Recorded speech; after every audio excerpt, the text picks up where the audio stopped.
नमस्कार. सहज आणि सोपे शिक्षण या यूट्यूब चॅनलवर माझ्या सर्व बालगोपालांचं खूप खूप स्वागत आहे.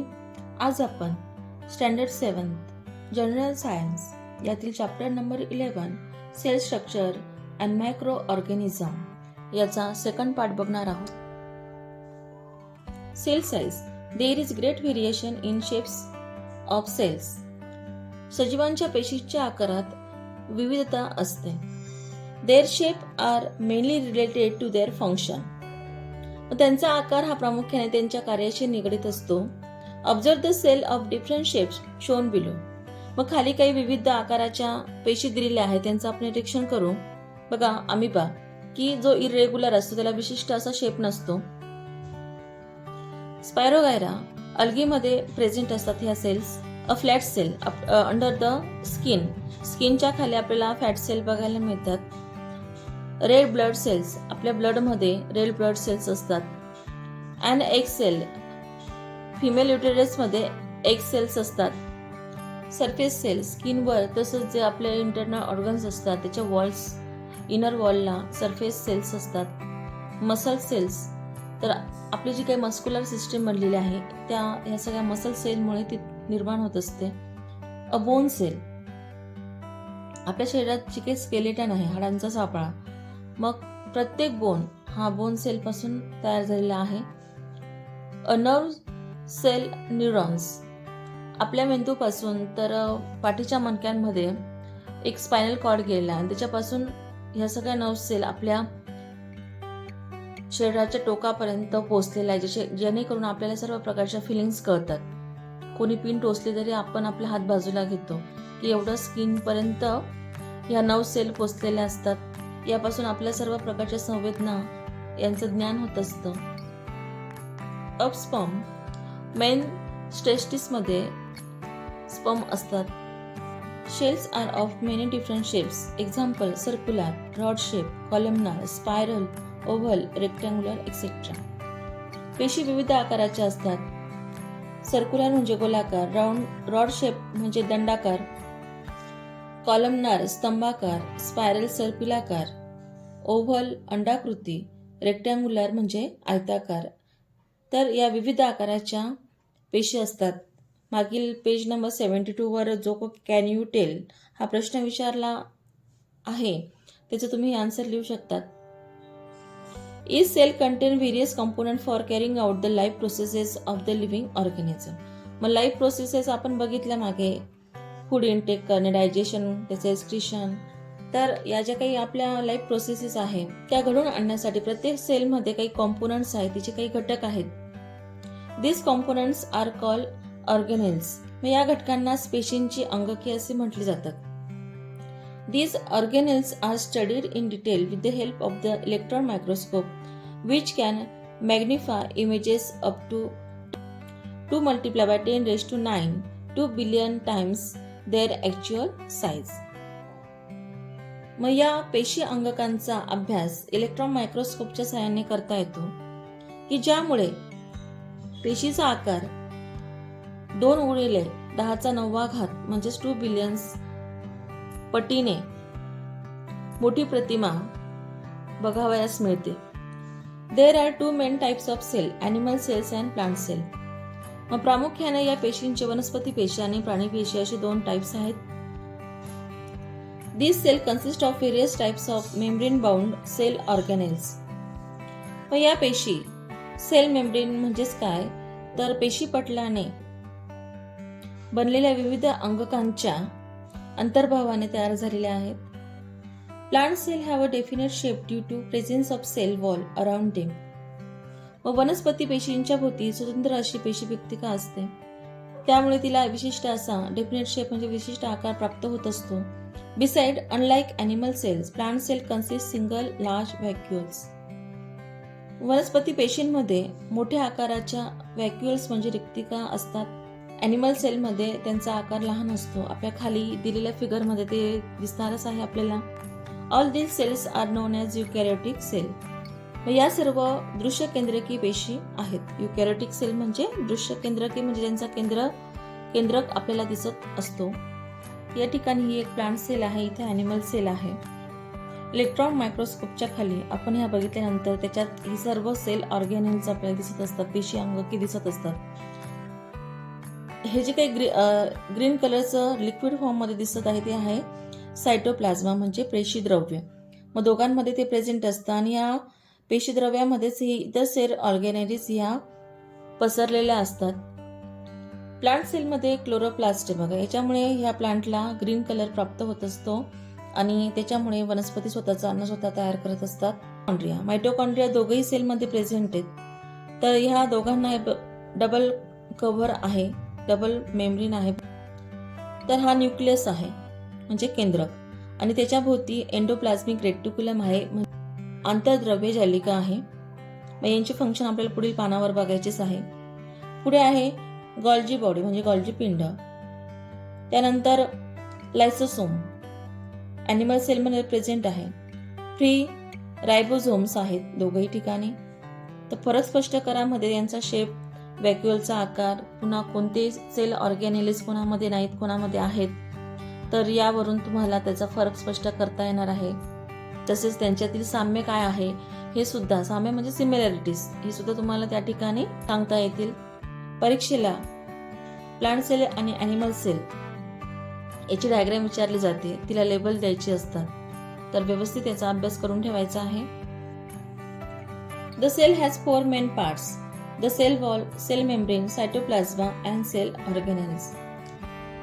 पेशीचे हे 4 प्रमुख प्रकार आहेत, ते आपल्याला बघायचे आहेत बघा. 1. Cell wall. The cell wall is the outer most covering of the cell. It is present only in plant cell. मग पेशी व्यक्तिका ही प्लांट सेलमध्येच असते आणि हे सगळ्यात शेवटचं किंवा बाहेरील असं तिचं आउटर कव्हरिंग असतं, आवरण असतं. प्लाझ्मा मेम्ब्रेन म्हणजे पेशी पटल. The plasma membrane also called the cell membrane. Cell membrane देखील म्हटलं जातं. Is a kind of thin covering.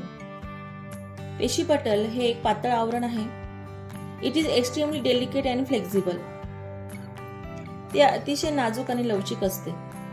It is the outer most covering of animal cell. प्राणी पेशींचे ते सर्वात बाहेरचे आवरण असते. सी. सायटोप्लाझ्मा पेशीद्रव्य. The liquid part in the cell present around the nucleus is called cytoplasm. आता आपण मागील आकृतीत तुम्हाला दाखवलं, सायटोप्लाझ्मामध्ये जे काही इतर अवयव हे विखुरलेले असतात, स्कॅटर्ड झालेले असतात, त्याला आपण सायटोप्लाझ्मा असं म्हणतो. न्यूक्लियसच्या भोवती लिक्विड पार्ट असतो सेलमध्ये. It occupies the space between the plasma membrane and nucleus. पेशीद्रव्य हे पेशीपटल आणि केंद्रक यांच्या दरम्यान असते. Cell organelles are scattered in the cytoplasm. मग पेशीचे विविध जे ऑर्गॅनेल्स असतात, अंगके असतात, त्यात विखुरलेली असतात. टी. सेल ऑर्गॅनेल्स पेशी अंगके. These mainly include the nucleus, endoplasmic reticulum. आपण आकृतीत बघितलंच, न्यूक्लियस, एंडोप्लाझ्मिक रेटिक्युलम म्हणजे आंतरद्रव्य जालिका, गॉल्जी पिंड, Golgi bodies, lysosomes, mitochondria, vacuoles, plastids etcetera. Plant cell contain chloroplast. प्लांट सेल्समध्येच फक्त क्लोरोप्लास्ट प्रेझेंट असतात, ॲनिमल सेलमध्ये त्या नसतात. पुढे जाऊन जशी तुमची इयत्ता वाढणार आहे तसं प्रत्येक ह्या सेल ऑर्गॅनेलची माहिती तुम्हाला डिटेलमध्ये येत जाणार आहे. याविषयी काही माहिती आपण पुढे बघू. Which are the common component of plant and animal cell which are different forms. मग वनस्पती पेशी आणि प्राणी पेशींमधील समान तसे वेगवेगळे घटक कोणते आहेत. The nucleus is the most important organelle of the cell. मग दोघेही पेशींचं न्यूक्लियस म्हणजे केंद्र सर्वात महत्वाचं अंगक आहे. देर इज अ पोरस डबल मेम्ब्रेन अराउंड इट. मग त्याच्या भोवती दुहेरी असं सछिद्र पटल असतं. The nucleus control all function of the cell. मग पेशींची सर्व कार्य केंद्रकच कंट्रोल म्हणजे नियंत्रित करत असतो. The endoplasmic reticulum is a sprawling net like organelles. तर आंतरद्रव्य जालिका हे एक विस्तृत आणि जाळीदार अंगक आहे. It function is to make necessary changes in the protein produced by the ribosomes and send them to Golgi body. तर याचं कार्य काय आहे बघा, तर रायबोझोमने तयार केलेले जे काही प्रथिनं प्रोटीन्स असतात तर त्याच्यात बदल घडून चेंजेस घडून तो कोणाकडे पाठवत असतो, गोल्जी बॉडीकडे पाठवण्याचं काम करत असतो. Golgi bodies are made up of several flat sacs. Golgi पिंड हे अनेक चपट्या पिशव्यांनी तयार झालेले असते. Their function is to proper distribution of protein. मग त्याचं कार्य काय असतं की प्रथिनांचं योग्य वितरण करणे. Mitochondria and plastids are organelles with double outer covering. Mitochondria म्हणजे तंतुकणिका आणि प्लास्टिड म्हणजे लवके, हे दुहेरी आवरण असलेले अंगके आहेत. तुम्हाला मी फिगरमध्ये दाखवलंच. त्याचं फंक्शन बघा. As mitochondria produce energy they are called the power house of the cell. मग पेशीला आवश्यक असणारी ऊर्जा निर्माण करण्याचं कार्य मायटोकॉन्ड्रिया करत असतं. So it is called as power house. त्याला ऊर्जा केंद्र असं म्हटलं जातं. The chloroplast in plant cell carry out the function of photosynthesis. मग वनस्पती पेशींमध्ये हरित लवके प्रकाश संश्लेषणाचे कार्य करत असतात, जेणेकरून ते स्वतःचं अन्न स्वतः तयार करत असतात. Vacuoles help to throw out waste product of the cell. मग आपण ज्या काही पोकळ रिक्तिका बघितल्या, व्हॅक्युअल्स बघितल्या बघा, प्लांट सेलमध्ये त्या मोठ्या असतात, ॲनिमल सेलमध्ये त्या छोट्या असतात.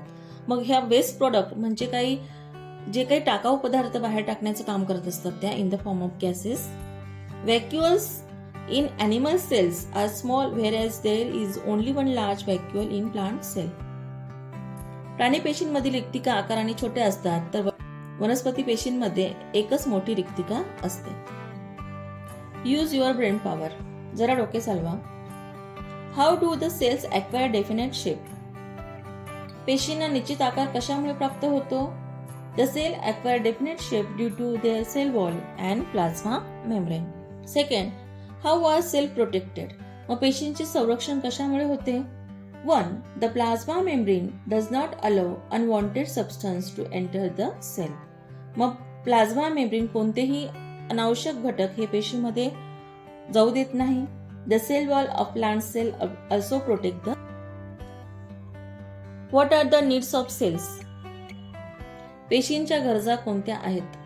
Cells need oxygen, nutrients and water. Micro organism, सूक्ष्मजीव. लेट्स रिकॉल, थोडे आठवा. 1. What is mean by micro organism. सूक्ष्मजीव म्हणजे काय? The living organism on the earth which are all around us but we are unable to see them are called micro organism. सूक्ष्मजीव म्हणजे काय की ज्या पृथ्वीवर सर्वत्र असतात परंतु ते आपल्या उघड्या डोळ्याने दिसत नाही. They are be seen only under compound microscope. संयुक्त सूक्ष्मदर्शकाखालीच ते आपल्याला दिसत असतात. Categorize the following organism into 2 groups according to size. Amoeba, paramecium, euglena, cell, elephant, pigeon, worms. Amoeba, paramecium, euglena, snail म्हणजे गोगलगाय, हत्ती, कबूतर आणि जंत, वर्म म्हणजे जंत. मग यांच्या आकारानुसार आपल्याला 2 गटात वर्गीकरण करायचे आहेत. बघा, amoeba, paramecium, euglena are microscopic in size. तर हे अत्यंत सूक्ष्म असतात. Snail, elephant, pigeon and worms are bigger animal that can be seen with naked eyes. मग हे अत्यंत मोठे असतात की जे आपल्याला उघड्या डोळ्याने सुद्धा दिसतात. Occurrence of micro organism. सूक्ष्मजीवांचा आढळ. Micro organism are present all around us in the air, water, soil, food, sewage, garbage as well as in the bodies of plant and animal. मग आपल्या सभोवतालची जी का हवा आहे, पाणी, जमीन, अन्नपदार्थ, घरातील सांडपाणी, कचरा, वनस्पती आणि प्राणी तसेच मानवी शरीरावर देखील सूक्ष्म जीवांचे अस्तित्व असते आणि मध्ये सुद्धा असते. Micro organism are solitary. मग काही सूक्ष्मजीव हे एकटेच राहतात. That is they live singly. Example amoeba, paramecium, whereas some live in colonies. तर अमिबा, पॅरामेशियम हे एकटेच राहतात तर काही बहुसंख्येने वसाहती करून राहतात. Some micro organism live on remains of dead plants and animals. काही सूक्ष्मजीव हे मृत वनस्पती आणि प्राणी यांच्या अवशेषांवर जगतात. पुढील पार्टमध्ये आपण nature of micro organism, useful and harmful micro organism याविषयी माहिती घेऊ. अजूनही ज्या माझ्या विद्यार्थ्यांनी या चॅनलला सबस्क्राईब केलं नसेल त्यांनी कृपया सबस्क्राईब करा, लाईक करा, शेअर करा, कमेंट्स करा आणि व्हिडिओ बघितल्याबद्दल खूप खूप धन्यवाद.